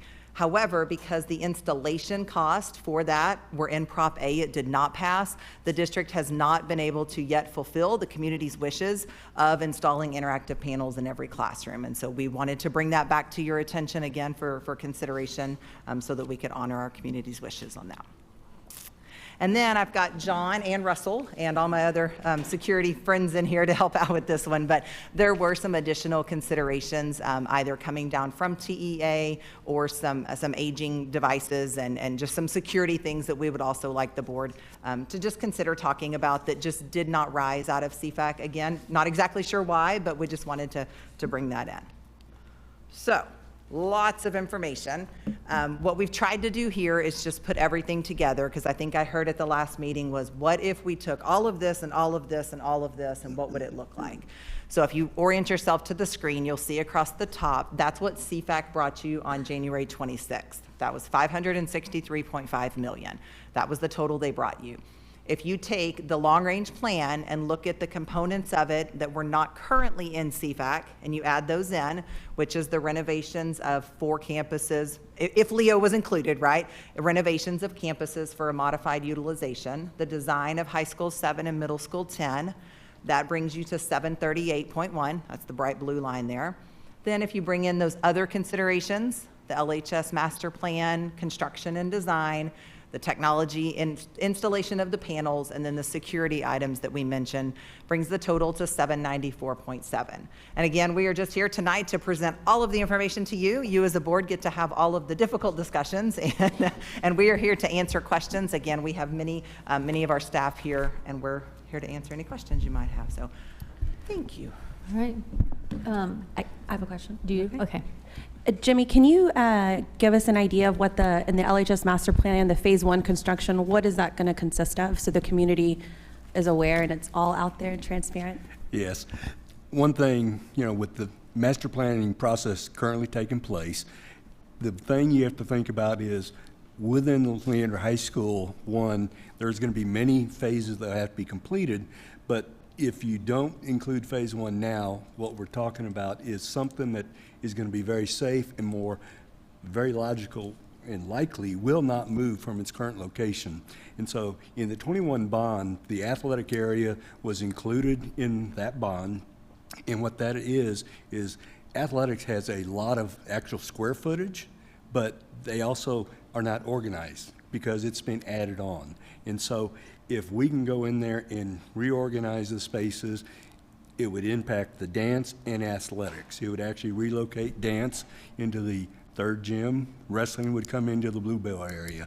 And then it just reorganizes all the locker spaces and gets them adequate spaces within each sport, because as some of y'all that have toured, the spaces are very small. And so they're making do, but it's not adequate space for a team to go in there and change. And so that's what phase 1 would do. And then, of course, it would allow us to continue the design to complete, so when the next bond does come back around, you're ready for it and you have designs ready and good estimates to be able to make that happen. So real quickly, the security piece that you added to this, is there any ideas about, I know that some of that is state required, and do we feel like there's going to be any give from the state to take care of some of this stuff? Because they're great at unfunded mandates, but they're not so great about giving us the funds and things needed to do the job. So I think we all would anticipate, just listening to the conversations that our legislatures have had over the past few months, that there will be some additional funds. The state has provided two grants to us over the last few months. One was for $87,000, and it had a very strict requirement on how it could be spent on panic buttons. And then they also awarded us 1.77, almost $1.78 million. And they gave us a list of items that they know are most likely going to be passed through the legislature that's going to be required for all school districts. And so they gave us items that we need to consider, and they called them Tier 1 items. And then they gave list of other items that we could consider, but we have to spend, you have to use the grant for all Tier 1 items before you can use the grant for any Tier 2 items. And so we have designated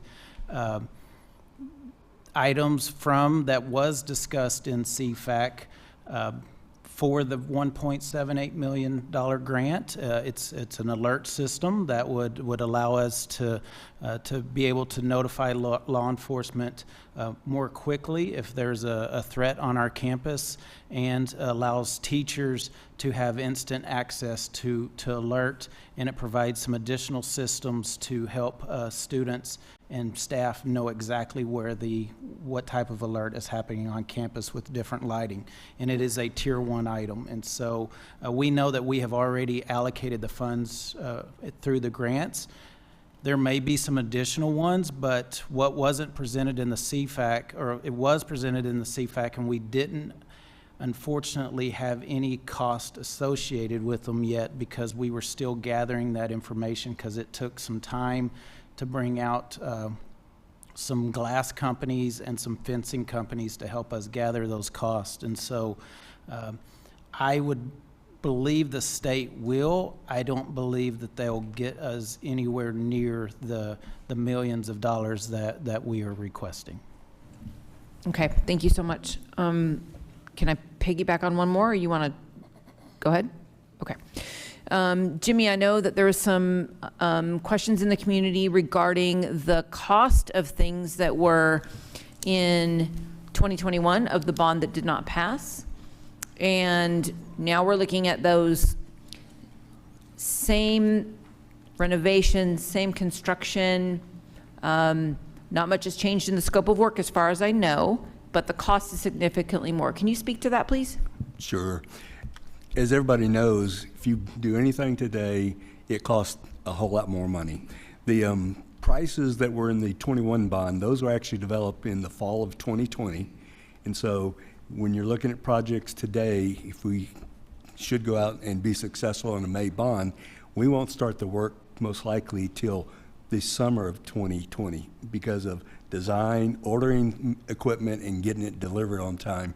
And so you have to price it accordingly through 2024. So you basically have 4 years of inflation, and the inflation rates that we used, 15% in 21, 25%, and then 15 and 15. That 25%, I can tell you, that was probably low, because we had a lot of prices that were close to 40% increase in prices that year, but we thought average was about 30, but I actually kept it at 25%. And so if you look at the numbers and you inflate those, you're going to be very close.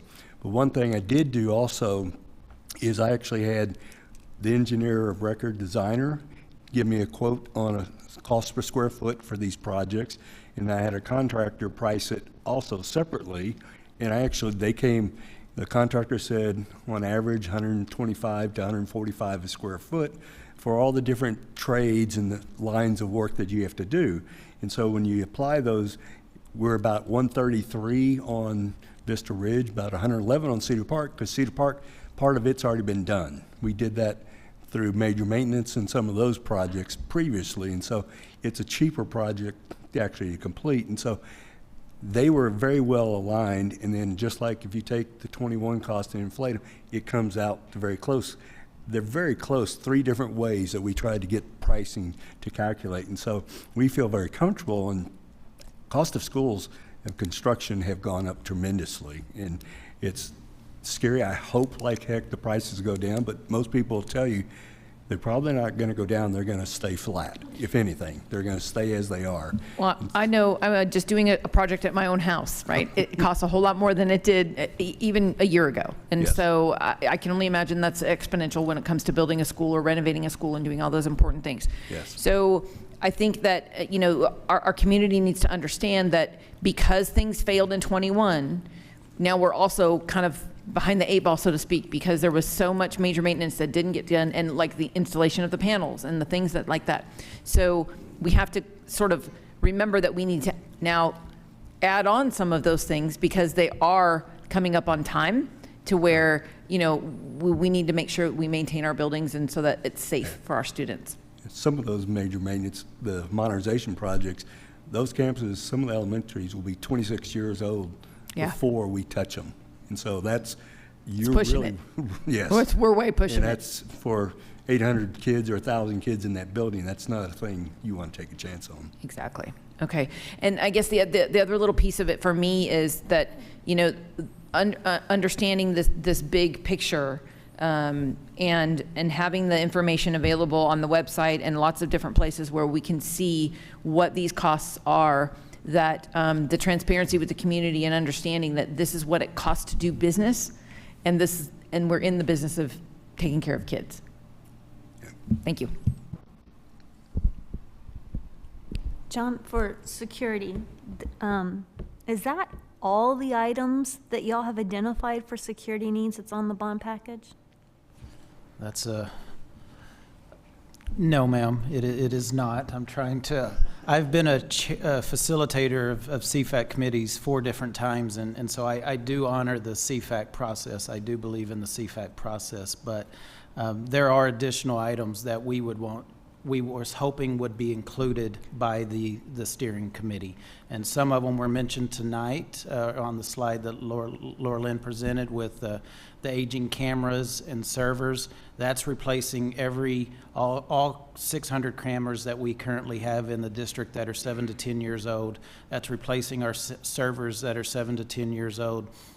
And then, as you know, because you've all badged into to this building at some point, that's replacing all of our access control panels that are 7 years old. And just like Jimmy says, just getting parts to some of these things that as they age just get expensive or hard to find. And so that's about $3 million there. If you were to talk to myself, Darla, Russell, we had proposed adding additional cameras to every campus, looking at I think 80 cameras at high school. I have the numbers here. 150 cameras at the high schools, 80 cameras at the middle schools, and 40 cameras at each elementary to upgrade not only the current cameras and replace the current cameras, but add some additional to each campus. And so that was discussed in CFAC. And then we also talked about the more we can put layers in place to keep our students and staff safe, and you really look at doors and door locks and how doors open. And we had proposed some items to look at our large spaces like our gyms, our libraries, and cafeterias. There's hundreds of students entering those facilities at a time, and a lot of times they have to be propped open. And so we were looking at having those doors put on a system where if the lockdown button was pushed, those doors, even if they were open, would automatically close like some of our other facilities. And then of course, I know the portables is a big piece of it, and you see that on there. You think, how much does it cost to replace the door handle on a portable? When you take the amount of portables that we have across the district, that's $200,000. And so you see some of the items that on there, those would be the most important to us. But there are additional items like additional cameras, additional door locks, and mechanisms to secure our facilities, to secure large spaces that you do not see on the slides that we did present to CFAC, and they didn't get moved forward. And if you want to know a cost for the cameras, it'd be about $5 million total to replace and add, and it's about $2.7 million for the interior classrooms and $200,000 for the switches and stuff like that. So Sade and I were able to participate in our safety and security meeting where some of this was discussed. Yes, ma'am. am I safe in the conclusion that even with grants or funding coming from the state, when you look at the things that are being required and the cost, and the mechanisms that has been determined would be beneficial for our district, that even with the bonded amount, there's still a lot more? Yes, And ma'am. even the grants or whatever we're hoping from the state legislature, we don't even know if that's going to answer it, which is why this is, I would argue, maybe an initial down payment. I would say yes, ma'am. The state provided to us after the last major shooting in the state, the Santa Fe shooting, an additional $380,000 for safety and security. That doesn't even pay for a third of just the cost for our law enforcement officials that we have within the district. And so I think the state will provide more. I do not think the state will get us anywhere near $5 to $10 million that we believe would make our campuses more secure. I had a question. On slide 15, the CFAC recommendations that were presented on the 26th, the high school slide indicates there's 3 facilities for potential build. Could that number change considering we have other spaces in the district to utilize?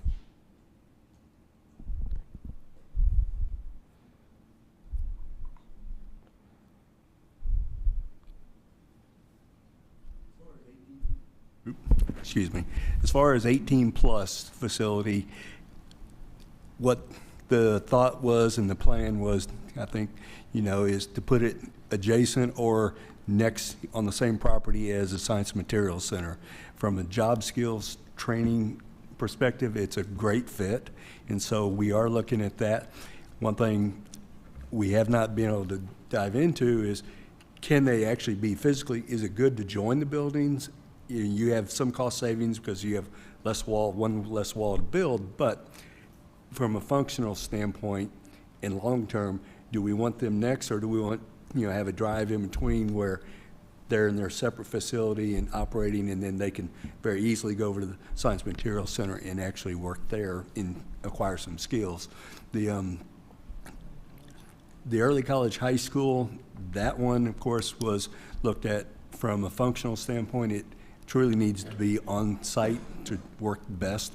But I mean, I know Dr. Carlene is here and she can definitely address that, but I know we've had many discussions over the years.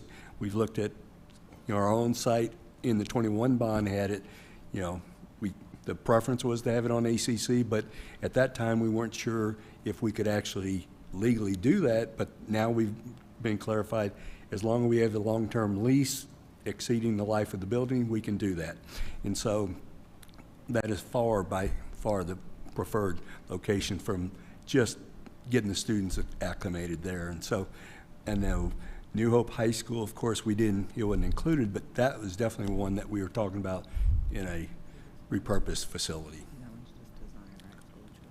Yeah, the School of Choice is strictly design only, because it's going to take time for the board in the community to decide exactly which program y'all want to move with, and then the design has to take place, and when you get around 3 years from now, if you choose to move forward with a bond, you'll be ready to move on that project at that point. So how do we know the future school of choice we can't use an existing facility? Like, I'm having a hard time, like, here's come approve $3 million, we have all these other existing facilities, why don't you use the facilities we have? If you look at the different programs, we can probably fill the facilities with just some of the things we're talking about here. And so we do believe, I think we're looking at 2 elementaries in the central part. It's very possible there will be a third available that you could then, school of choice could go into. And that way, even if we're not constructing anything, but the design is, if you know you're going to use a facility, you start the design for that facility. So when, just like we're doing now, if the way Dr. Arterberry laid it out, you have a 3-year window before you actually can use that facility. And so it will allow us to get the design and then plan to when that school of choice comes online. I have one more question, I promise. So early college high school, I mean, our district's huge and it's it's settled in pretty much North Leander. I'm just trying to I'm having a hard time, like if we're trying to make it more accessible for our students in the South and Central region with the amount of growth and traffic, trust me, traffic's not fun here anymore.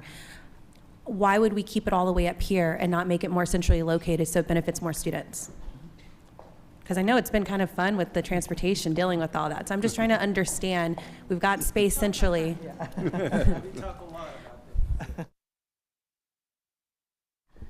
So I think part of that is with our partnership with San Gabriel campus.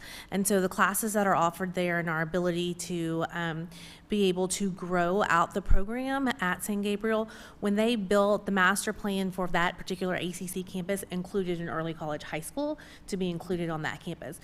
So when you look at some of their other campuses for ACC, they were not built with that particular school in mind. And so they not only have the land that Jimmy was talking about where we could build onto, they also came in with the understanding that they wanted to make a partnership with us as a district and that they were going to then provide some of the classes and the collaboration with us there. And so what we've been able to do this year with transportation is we've been able to work out hubs where our students can then go to those hubs, and then we run less buses to those particular campuses. We do have parents who also will bring some of their students to that campus as well. We only have one class right now.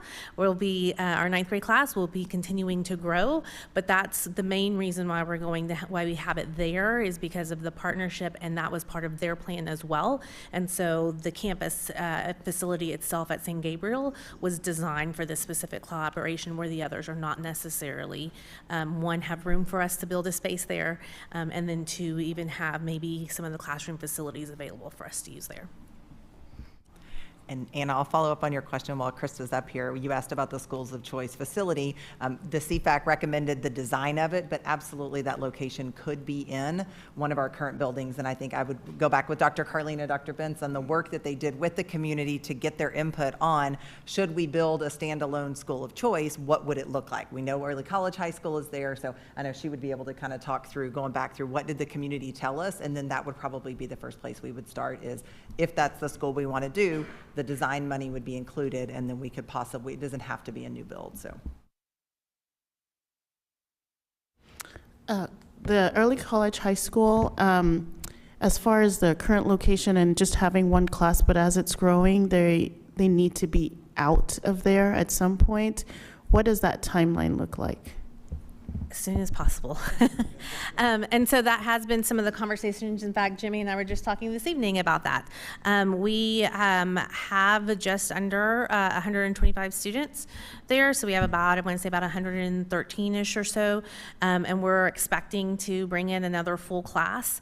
As we're growing, so is ACC there. And so we've taken over the entire 3rd floor. They've given us some room to grow into our next floor, that 2nd floor, but there are some spaces that are becoming tight, like our labs. And so they have one biology lab and they have one chemistry lab right now. I think we're going to still be able to make the biology lab work. It's the chemistry lab that we're really having to work with. And so we've been partnering with Jimmy and his team and the ACC team to see what can we do even for just next year, because of the expanded growth, not only with our campus, but with their campus as well. And so what they're starting to see is an uptick in enrollment post-COVID as well for their particular campus. And so the sooner we can get a building for our students there, the better. Otherwise, we'll end up having to use something that is temporary, like a portable or something, until that time. Would that campus utilize a partnership with them, with their land in some way? And Yes. there'd be some type of long-term recognition that the land would stay with us if we built there? Yeah, what the lease that we've talked about is 99-year lease on the property to be able to, they won't sell it. They do want a long-term lease, and that's what makes it legal for us to build on it.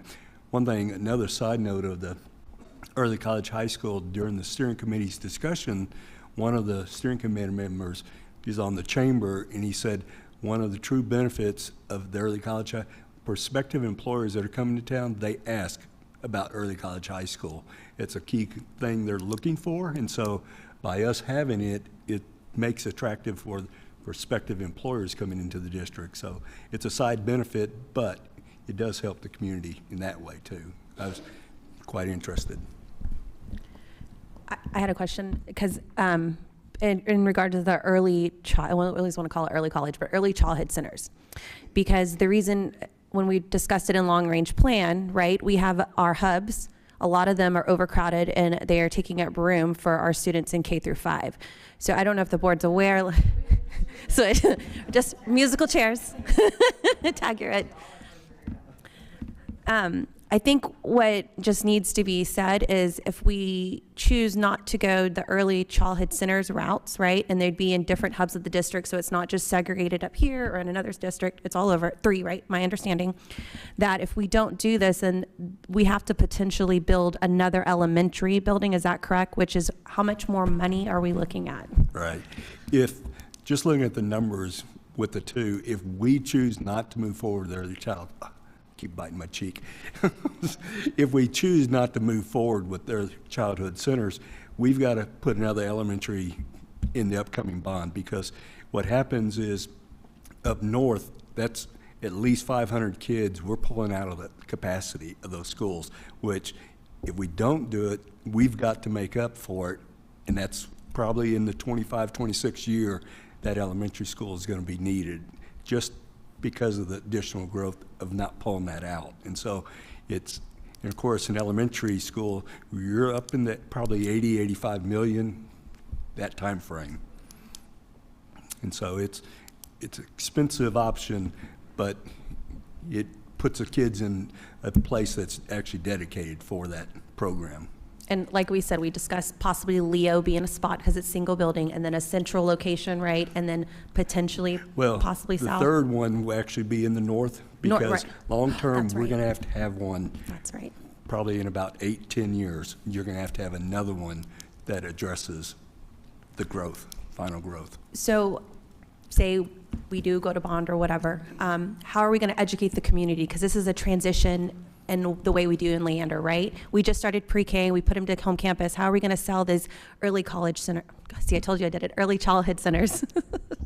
It can be an early college center for them. So I would say we have our communities on 17 campuses. So for 17 of our campuses, that would be their home school, right? And we do have already a tradition of transporting students and clustering students.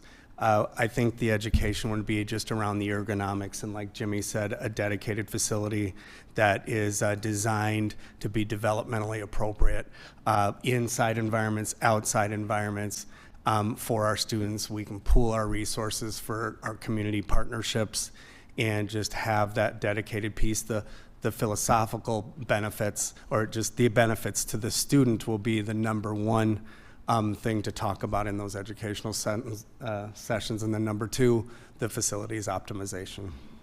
And just for clarification, it'll be pre-K, right? And then also our students who receive ELE, early learning, and I can't remember, and my child was in it, receive special education services from 3 to 5. They will all be used.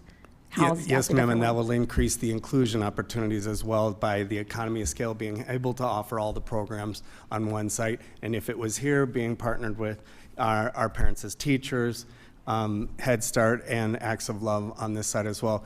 Just wanted to say one thing: our campuses are doing a great job of accommodating and embracing our early childhood communities, but the load on the capacity is something that you brought up and we need to consider. So great job, because she has some of the questions that I had already told you I was going to ask if they didn't get asked, so you're already ready for it. Thank you so much. I'm wondering if I'm correct, aren't we going to discuss a little bit about early childhood learning in our next meeting?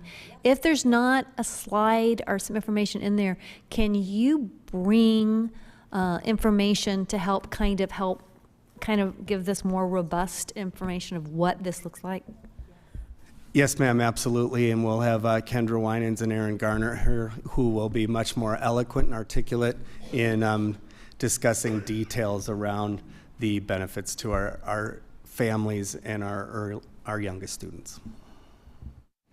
I had a question regarding technology, because you're talking about how on some of the campuses that need modernization, we're already past, because of the failure of the last bond, we are past the life cycle and deficiency for those campuses. Is that the same with our technology? because we've got all of the tech updates. Next. Where are we technology-wise?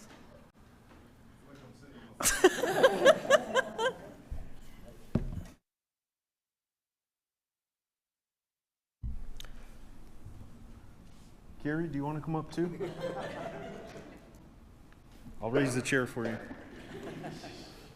And part of the reason for asking was like yesterday at the LHS meeting, the kids were like, hey, computers are awesome. We have all this tech. You know what we don't have? Anywhere to plug them in. So where are we with the tech and the infrastructure to make sure that all of our campuses have equitable access for that? So as Jimmy was talking about earlier, the costs for all network equipment has also increased. We use a lot of Cisco wireless and Cisco networking equipment. And so we will be going out this coming March for another E-rate cycle to get costs, get estimates for replacing all of the wireless, all of the networking gear.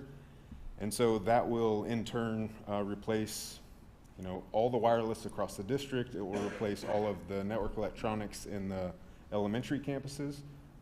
2 years ago, we did all the middle school and all the high school for the networking piece, but not the wireless. So wireless across the district is in pretty sad shape, as you all saw earlier. And so the devices specific to students and staff, we do a fantastic job at keeping those updated. However, Carrie, do you want to talk about the I'll teacher talk classroom experience? technology all day long. So one of the things that your question brings up is in our new campuses we're building, we do have the interactive panels as part of the template. And so our teachers, we have 3 campuses that have opportunities for that. So if you go tour some of our additional campuses, a lot of our elementaries are still with a projector on a cart. That projects either to a whiteboard or, if they're lucky, a screen. And then our secondary campuses do have the internal systems with the projector on the wall as well. But what we're really looking for is to, and having, it's been very nice to have a group of campuses to that started with interactive panels. When we first started, I'm like, yeah, we need to go full force, everyone. Now I think we've learned a lot in how to support and the needs our teachers and our students have in this type of space. But looking at that interactive panels, think of it as, a lot of people will use terms like, oh, smart board, which is a brand, or they'll think of something back in their previous days, which still requires a projector and requires a teacher to dock. Our interactive panels, think of it as a Chromebook on the wall. It is its own device. And so a teacher can be using their device with a small group of students working on small group instruction. I can have a group of kiddos on the panel because it has its own identity and we have it safe for surfing as a kid versus as an adult. And I can have this other group working over here. And so one of the powers of increasing technology, especially our classroom technology across the board, is we now get to move the teacher from behind the docking station or from behind the projector to really engage and enact. The other thing that I think we do a little differently, at least that's what my vendors tell me, is that we think of these as student devices and not teacher devices. A lot of times when we think of projectors, it's a teacher plugging in. It's much more difficult for a student to plug in or connect. So it really becomes a teacher space. But when we think about modern classrooms, what we want kids engaging in and learning, the interactive panel allows kids to project directly with teacher permission. We went through all that with middle school, I promise, but allows the kids to directly connect and can engage with the technology in a much different way. And so it becomes less of, this is my space as a teacher and this is our space as learners. And so yes, we are very much wanting to take that type of learning and work that we've done with some of our newer campuses and be able to do that for all of our campuses and teachers and kiddos. Yep. This reminds me of our Bright Bites survey, Yes. as we're thinking about how are we using technology, not as Consumer. right, but it's about focusing on really enhancing the learning for our students. And I also think it helps workforce initiatives. I mean, you know, you get to work in a classroom that you can actually work in. Yeah. Board members are getting ready to shut down conversation unless I see any other questions. All right, so am I correct? So I'm hearing there's going to be a couple next steps. One of them that's coming to mind, besides we discuss the discussion of early childhood learning centers in our next meeting, I believe this is the first time there may have been discussion about activity in the South.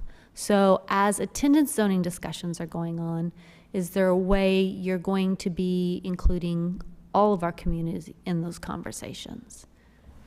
I would say right now we have community forums scheduled. We have 4 in person and 1 on Zoom. Anyone is welcome to attend. In fact, we encourage anyone who has questions about the current secondary school zoning or any other questions regarding the long-range plan to please come and listen. We're going to focus most of the presentation on secondary school zoning, but Jimmy and I will be there and are happy to answer any questions someone might have. So, but I would say as we get a little further into it, we would love to have more forums to continue those conversations. As Dr. Gehring mentioned, the secondary zoning is really part 1, phase 1 of this long-range plan that we're working on. So that really allowed us to push off high school 8 indefinitely and to push high school 7 and middle school 10 much further out so that we're not having those conversations right now. So we really want to focus our efforts right there, but we're happy to answer any questions that anyone might have. Okay, and then CFAC is going to be coming back at our next meeting. Correct. The Okay. co-chairs will be here Thursday to answer any other questions you might have. All right, so given all the information then that we have, am I missing any of the other steps that are on? Okay, so we have then a discussion on Thursday. If we're going to call a bond, it has to be done by the 16th. Yeah, my dates are getting all confused right now, but I know we have to meet by that Thursday. So board members, do we want to schedule that Thursday, or do we want to schedule it earlier than that, knowing that, you know, I don't know, you don't want a winter storm hitting or something. So, I don't know. What do y'all want to do? Is it Thursday? Is that where we're going to aim? Or is that cutting it too close and y'all want to do earlier? Dr. Gehring, administration, what do y'all suggest? We will do whatever pleases the board. However, we do have 2 community forums scheduled on February 13th and 15th already. We would just need to reschedule those should the board choose to call a board meeting. We generally do board meetings on Thursday nights, and so the 16th seems to make sense. The deadline is the 17th, so it will still work.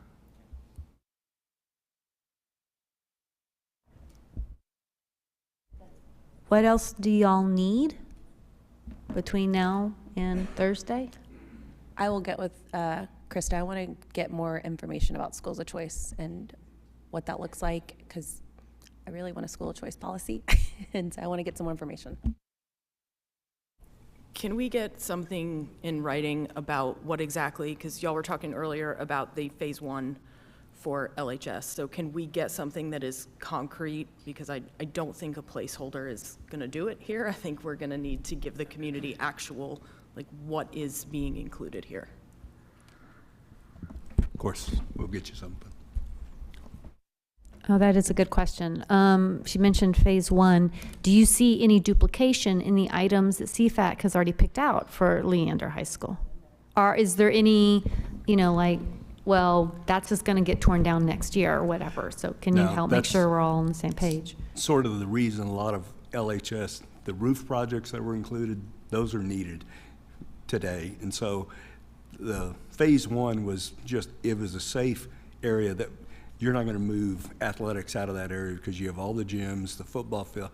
It's just, you're going to keep athletics there. So that's our safe place to do the work now, so the community knows we're going to start on LHS now and get LHS up to the other campuses. And so that is, we've been very good about trying not to include projects that most likely are going to get changed if the master plan moves forward. And so we're trying to keep all those spaces.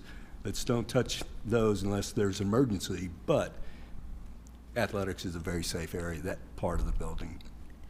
I'm curious to see how this is going to go with, because we had our meeting yesterday with Pfluger, and how are they going to become part of this journey, I guess, because I feel like we're doing the phase one, it's expected. And how are they aware? Like, how are they going to fit this into their plans? I just don't want this phase one to go away. Oh, no, it won't be. We've had some discussions. Some of the people have not been in those discussions, but with Jessica and Brad, we've had discussions, and so Pfluger is aware of the possibilities of this, and so it's just making sure the whole team gets the same information, and we'll make sure of that. And I'm assuming we'll be bringing along those community members that are on that committee and making them aware this is what, if we do go to bond, this is what phase one is. So they're aware. Phase one, because athletics. Because it's super important. They were awesome yesterday. Okay, thanks.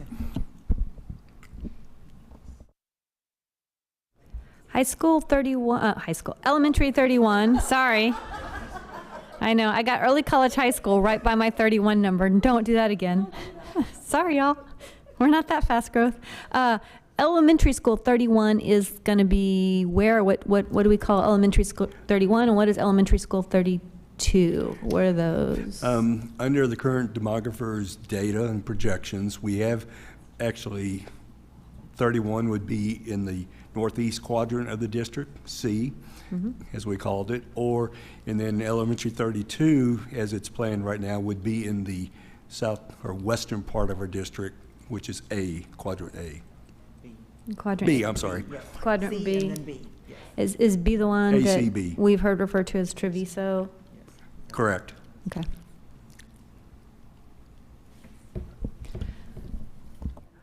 Okay. I'm sure we'll all think of more questions, y'all. But we have between now and Thursday, please get with administrators, follow up, do as much homework as you can, read ahead of time, all that good stuff. One last question. yeah. I'm sorry. No. I was thinking about the transportation, the third transportation at Grandview, which I think would be wonderful to kind of help with all the, the problems we're having with transportation in the South. Someone did ask me is that simply for the building? Would that include additional buses, or would that be something different? How is that going to mitigate some of the transportation issues? What was included is strictly the construction and the building side of it, because you're going to take existing routes that have buses and you're going to relocate them there. Just like when we opened the north, we didn't buy all new buses, it just splits your buses. And so we do the same thing to the south side. Now I'm sorry, I thought of another question. With the demographer's report, we are seeing an increase in growth, but we're also seeing in some of our campuses a leveling off. However, we also know there are more people moving into the community. So what happens if you see the enrollment growth tick up in the South or in some of these campuses that you've identified in the North? So how is that going to balance out? I think that's a great question, and I wish we had our magic 8 ball so we would know exactly what was going to happen. But I think what we'll do is we'll just project as conservatively as possible. Like right now, like Jimmy said, when you look at the Central, we probably have 3 campuses we could use, but rather than saying we would have 3, we'll start with 2. And that gives us time to see how the regeneration occurs or doesn't occur. Same thing in the South. Start with 1 and then see what that looks like. Again, because as we get further out in that 10-year projection, those homes may come, people may move in, housing prices may fall, right? I don't think so, but who knows, right? Something may happen. And so we definitely don't want to lock ourselves in, but we do, as you look at that Central, I've only been here 6.5 years, and those same campuses have continued to have lower enrollment. And so really just looking at trends and working with PASA as much as we can.